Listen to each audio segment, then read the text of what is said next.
Hi everyone, this is Marianne and welcome to a series on my channel called 5-Minute Book Talk, in which I take roughly 5 minutes to talk about a book that I have read while I flip through the book.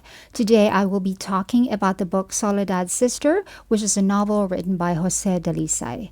Jose Dalisay is actually Jose Y. Dalisay Jr. He's a Filipino who lives and works in the Philippines, but he was educated in two countries, the Philippines and the United States. This novel is his second novel and has been shortlisted for the Man Asia Literary Prize in 2007. An Italian translation was released in 2009 and a German translation was released in 2023.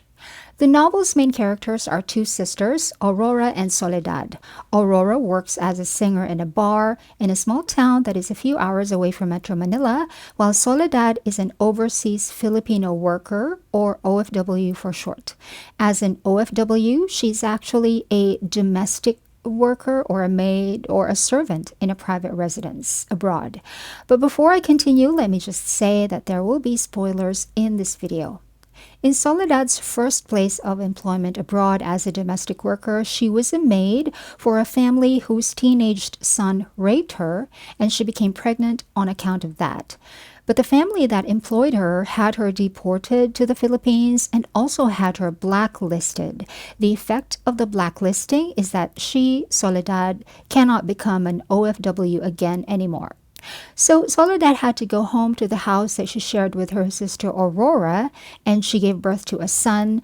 But after that, Soledad really felt strongly that she must find a way to go abroad once more so that she can support her son. She could not find gainful employment anywhere else. For the meantime, Aurora had been supporting all of them from her earnings as a bar singer, but of course that is not enough. So in order for Soledad to go around the blacklisting, she took the identity of Aurora with the permission and help of Aurora. And so Soledad, as Aurora, managed to leave the country again as an OFW and went to a different country, but after several months of working there, she died. She was probably murdered, although it was not categorically stated that she was. The police force in that country kept hemming and hawing in their reports, but there were enough hints in the novel, in my opinion, to say that she was murdered. Now, the body of Soledad as Aurora was shipped back to the Philippines, and Aurora has to be the one to claim the body whose identification papers are Aurora's, not Soledad's. So it's really Aurora that is in the most difficult situation here. On the one hand, she will be left to care for Soledad's very young son, while at the same time also pursuing her own dream to be a famous recording artist while funding everything through her job as a singer in a bar.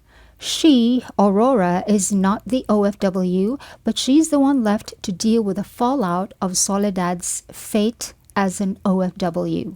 That is really the main plot of the novel, but of course, as in any good novel, there are also backstories and subplots and also other characters. Walter was the policeman living in Aurora's town that befriended Aurora and who eventually Aurora asked for help when she had to go to Manila to claim the corpse of her sister Soledad because she had to bring a vehicle, although of course Aurora could not tell Walter that Soledad had used her identity. But the main plot really captures Jose Dalisay's opinion about the phenomenon of the Filipino diaspora and the injustices that the OFWs are made to endure, including but not limited to rapes and murders, crimes for which the OFWs hardly ever receive any justice. And the Philippine government is not protecting the OFWs enough. The fact that Filipinos even need to leave the country just to find gainful employment is already enough of a clue as to how inefficient the government is in creating decent paying jobs within the country. Because of that, millions of Filipinos now work overseas, and Dalisay says this fact is changing Philippine society and politics. I'm sure many of you are familiar with the Philippines being known as a country of domestic workers.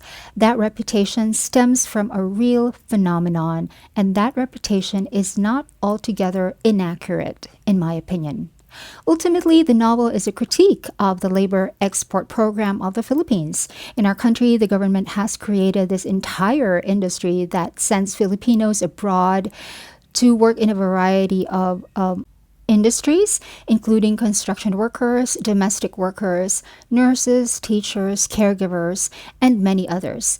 The labor export program was created in the 1970s and then further beefed up in the 1990s, and the entire industry constitutes a large chunk of our gross national product. And yet, our OFWs often end up either dead or alive, but destroyed and traumatized.